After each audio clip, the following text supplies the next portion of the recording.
Kalabukas with Think Future.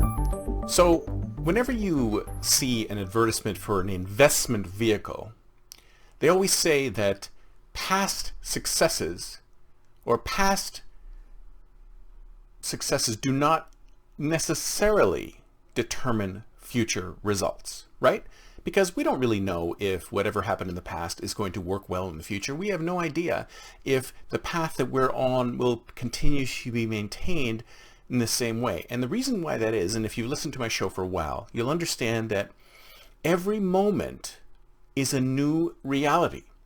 The reason why past results can't guarantee future performance is that that was the reality of the past. In that time and place and state, these things occurred.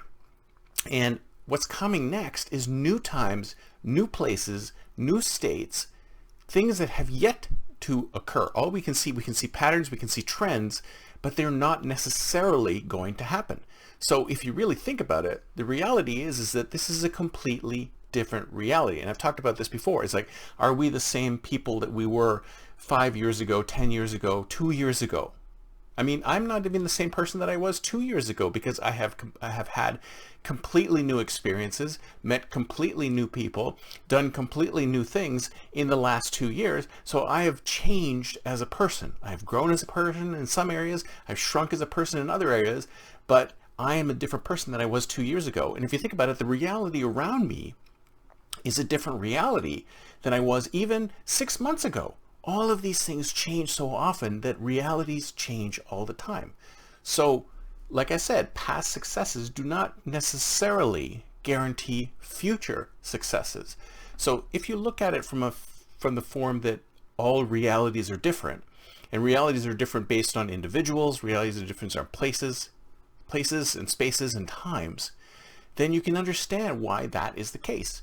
So if that's the case, then how do you know? I mean, if you think about it, this is kind of mind-blowing, really.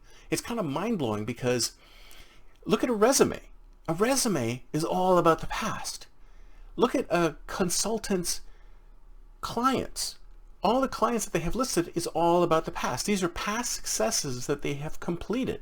So the past successes do not necessarily lead us to successes in the future. So why do we listen to them so well? Why do we say when we want to hire somebody, we'll look at their resume, and their resume is a list of things that they've done in the past that they've succeeded at, or that they feel that they've succeeded at. They're going to show you something that's going to be in the best possible light, right? In that time, in that place, at that company, this was a success. Will they be able to replicate that success in your company? Who knows? But if you think about it, it's the best thing we have. We have no other way of determining if this person will be a success in our company. So we just look at this resume and we map it to the job description and we say, yeah, it looks like there might be a fit because this person has done what they've done before. But the reality is that maybe they don't want to do what they've done before. Maybe they want to do something completely new, completely different, completely disruptive to what they've done before. But will you, as a hiring manager, hire that person if they haven't done before what you want them to do now? No, you won't, because you'll say they don't have any experience doing it. But what if I tell you that someone who has less experience might actually be better at something because they know less about it and they have more beginner's mind?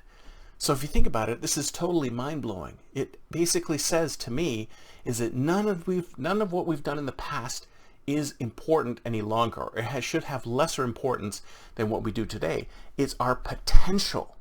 That's what's important.